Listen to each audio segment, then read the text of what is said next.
Hello everyone, welcome to Dentistry Simplified. Today we draw the diagram of apical and interradicular group of fiber.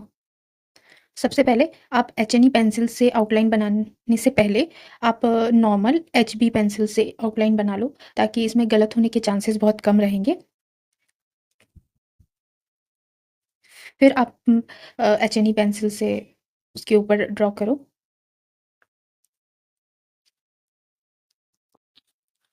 ये generally ये question ना आपके theory में आ सकता है, स्पॉटिंग में बहुत कम आते हैं, नहीं के बराबर ही आते हैं ये वाले अपाइकल और इंटररेडिकुलर ग्रुप ऑफ फाइबर के। बट ये क्वेश्चन 5 मार्क्स में आपको आते हैं कि फाइबर्स ऑफ पीडीएल करके क्वेश्चन आते हैं, तो इसमें आपको जितने सारे फाइबर्स होते हैं उन सारे के डायग्राम्स बनाने होंगे और विथ डिस्क्रिप्शन। जैसे इससे पहले वाले जो वीडियो मैंने अपलोड किया था, alveolar crest horizontal and oblique group of fibre and then apical और इंटररेडिकुलर ग्रुप ऑफ फाइबर। अगर सारे पीडीएल के फाइबर आते हैं, जनरली कोई पर्टिकुलर फाइबर नहीं आता, सारे फाइबर्स के बारे में पूछते हैं क्वेश्चन, जैसे कि फाइबर्स ऑफ पीडीएल, तो इसमें आपको पांचों फाइबर्स के बारे में लिखना होता है और डायग्राम बनाना होता है, तो इसमें ये क्वेश्चन आ सकते हैं आपको। आप जितना अच्छा डायग्राम बनाओगे उतना अच्छा आप स्कोर कर पाओगे। और साफ सुथरा बनाओ डायग्राम, और सही बनाओ। साफ सुथरा बनाओ लेकिन सही बनाओ, क्योंकि कुछ लोग कहते हैं कि डायग्राम अप्रूव नहीं होते हमारे, क्योंकि आप वो सही नहीं बनाते हो। डायग्राम सिर्फ डायग्राम बना लेना नहीं होता है, आप एक बार बुक पढ़ो और फिर उसमें उस डायग्राम से रिलेटेड हर कुछ दिया रहता है, कैसे फाइबर्स बनाना है, हर कुछ, फाइबर्स के डायरेक्शन क्या होंगे, फिर आप कोई भी डायग्राम बनाओ, सिर्फ पीडीएल के डायग्राम नहीं, कोई भी डायग्राम बनाओ, तो फिर वो सही बनते हैं और फिर वो अप्रूव जल्दी होते हैं। तो इससे क्या होता है ना, बाद में आपको पढ़ना तो है ही ना, अभी पढ़ो या बाद में पढ़ो, तो पहले ही पढ़ लो, तो आपकी मेहनत दोबारा बार बार नहीं होगी। पढ़ के बनाओ तो अच्छा बनेगा। यहाँ भी डेंटिन के डायरेक्शन को आप देखो, फ्रेगमेंटेड मत बनाओ, एक दूसरे से अटैच्ड मत बनाओ, मर्ज मत करो।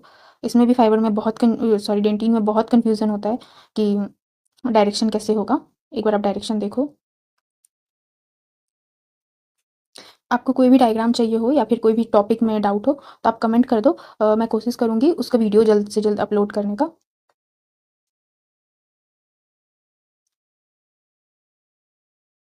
या फिर कोई भी प्रैक्टिकल वर्क में आपको कोई दिक्कत आ रहा हो तो आप वो भी कमेंट कर सकते हो, मैं वो भी एक्सप्लेन करने की पूरी कोशिश करूँगी।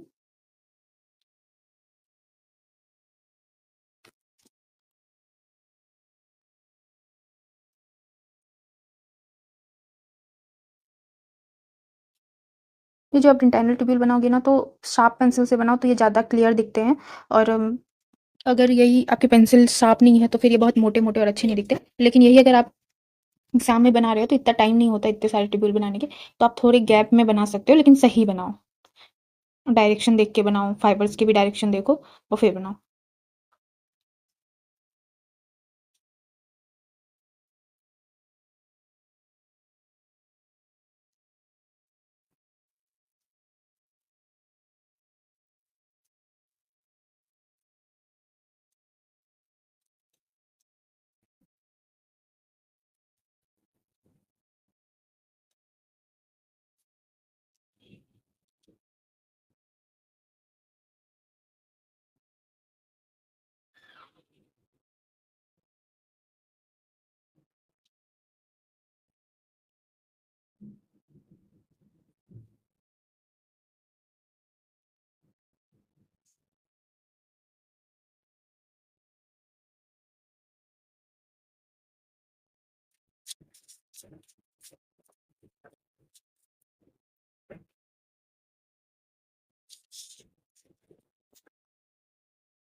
देन ये जो फाइबर की डायरेक्शन है ना, सबसे पहले है इंटररेडिकुलर ग्रुप ऑफ फाइबर, जिसके डायरेक्शन है from crest of interradicular septum to cement into cementum.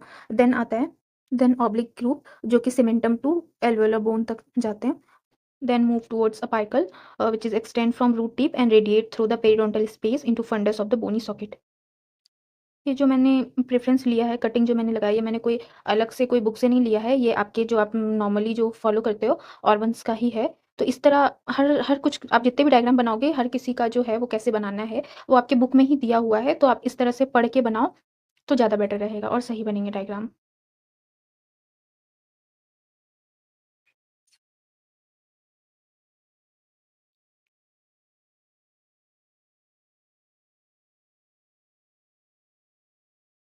Then इसमें collagen fibre, fibroblast, blood vessels वगैरह सारा कुछ बना दो एंड देन लेबल।